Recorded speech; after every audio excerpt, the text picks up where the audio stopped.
Edupedia Overseas. As you all know, I'm the managing director of Edupedia Overseas in Germany, and I'm also a doctor. So this video is about MBBS abroad and how to find the right university.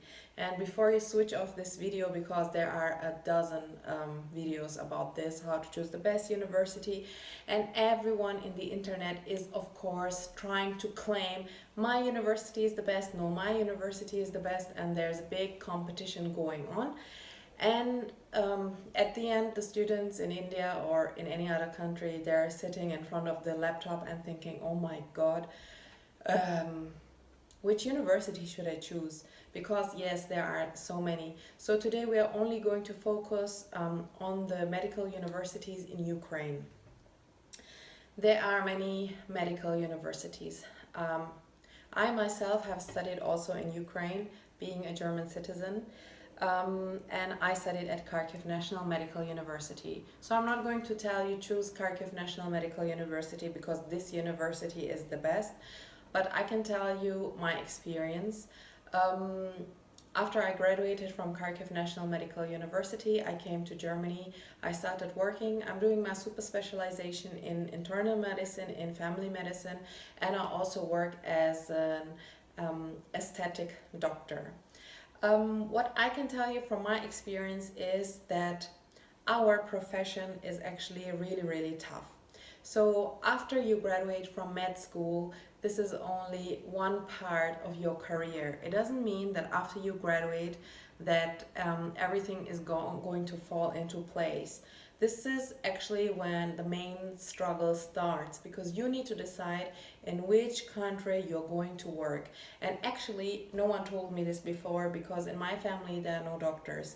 So actually Edupedia Overseas is a really great company, because they're going to guide you as their doctors, and they're going to tell you what no one is going to tell you, because I had no one to tell me, okay, hey, select a university and decide beforehand where are you going to work in the future, where are you going to settle down. Because for example, many of you don't go abroad to study medicine because you think you're not NEET qualified and you can't study abroad. But that's not even true, because you can study abroad, you can still study medicine, but you won't be able to practice in India. But maybe you never plan to work in India. Maybe you plan to work in the US or Canada because all your family is there. So before you go abroad to any university, to any country, you should decide where are you going to settle down. And as I told you, our profession is really tough. And you know, honestly, I'm really tired about prospective students that they're crying, how are we going to pass the MCI? How are we going to do this? Oh my God, we have to give an exam. I give you a very good example. If a German doctor who was a cardiologist, let's say, for the past 30 years in Germany, and he decides to go to Canada to work, or he decides to go to the US to work, he also has to pass an exam. If this cardiologist from Germany, who is a professor, head of department, wants to work in India, he also has, or she also has, to pass the exam. So it's not only you, the burden is not only on you. It's not because you chose a low-level university that you have to pass an exam. Our profession is really important, and our profession demands quality. And that's why wherever you study and wherever you are going to work later on, most probably you're going to have to pass an exam. Apart from if it's like some countries, they have a common agreement. For example, in the European Union. I'm a licensed doctor now in Ukraine. I licensed myself. I went through the license process in Germany, and now I'm allowed to work in all countries in the European Union.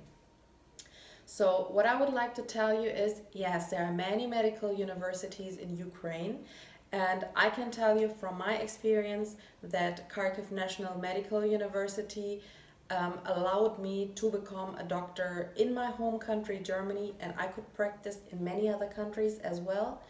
And the education was good. Of course, there were difficult times, but if I would have studied at Harvard or Oxford, I would also would have faced problems or challenges. So if you study anywhere, there are going to be problems and you are going to grow. But the main part is that in Kharkiv there are people to help you, to assist you, to guide you. And this is not the case for all universities in Ukraine. So you should make sure that there is a setup in the city where you're studying of people, of Indian people who can assist you. And what else is really important when choosing the university, that your professors should have a lot of experience in teaching in English and teaching foreign students. Um, this is basically it. Yes, and of course the bigger the city, the more hospitals it has and the more patients you are going to see, and this is going to prepare you for later. Yes, and I'm sure out there are people right now and they say yes, but I know someone but they didn't see patients, or they didn't see enough patients, or they didn't see all the disease. Yes, it's true, it happens. It's the same like in your primary or secondary school. There are students who studied so much, they know everything, and there are students who just went by to pass the classes and everything. So it's up to you.